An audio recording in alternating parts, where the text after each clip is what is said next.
ময়মনসিংহে হামলা চালিয়ে সেচ মোটর চোরকে জনতার হাত থেকে ছিনিয়ে নিলেন আওয়ামী লীগ নেতা। ময়মনসিংহ সদরে চরনীলুখিয়া ইউনিয়নে মাদারপুর গ্রামে আকন্দপাড়ে সেচ মোটর চোর ধরাকে কেন্দ্র করে দুপক্ষের ধাওয়া পাল্টা ধাওয়ার ঘটনা ঘটেছে। বুধবার 2 এপ্রিল সন্ধ্যার পর এ ঘটনা ঘটে, তবে কোনো হতাহতের ঘটনা ঘটেনি। চোরকে ছিনিয়ে নিতে মসজিদে মুসল্লির ওপর হামলার চেষ্টা করে এলাকায় আতঙ্ক ছড়িয়ে সেচ মোটর চোরকে জনতার হাত থেকে ছিনিয়ে নেওয়ার অভিযোগ উঠেছে আওয়ামী লীগ নেতা মিনহাজ আকন্দ গংদের বিরুদ্ধে।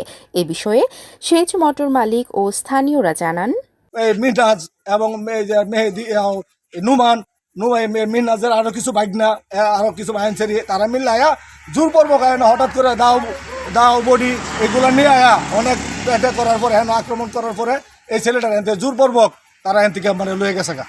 নামাজ পড়তে যাচ্ছিলাম আর কি। আমি উজুখানায় যখন ঢুকি তখনই আমার সামনে ওরা 4-5 জন। কারা?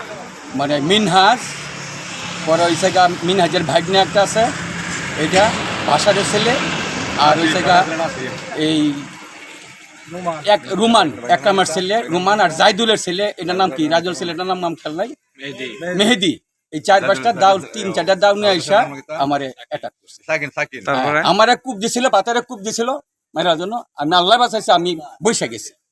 বৈশা গেলে দাও তারতে ফুচকা করেছে গা, তো আমি দৌড় কেন্দ্র করে শেষ মজার কেন্দ্র করে না। এইটা খালি না, এর পূর্ব থেকে এরা পরিকল্পিত, মানে এরা অত্যাচার এই গ্রামে বা এই আশা 2-3টা গ্রামের মাঝে এই মিনহাজের নামে, এই মুস্তফার ছেলে মিনহাজের নামে এমন কোনো অকারেন্স নাই যে মানুষ জানে না।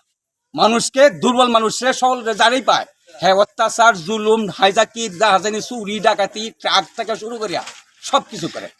এই ব্যাপারে কোতোয়ালি মডেল থানার অফিসার ইনচার্জ মোহাম্মদ শফিকুল ইসলাম খান জানান, এই ঘটনা এখনো আমার জানা নেই। অভিযোগ পেলে তদন্ত সাপেক্ষে আইনগত ব্যবস্থা নেওয়া হবে।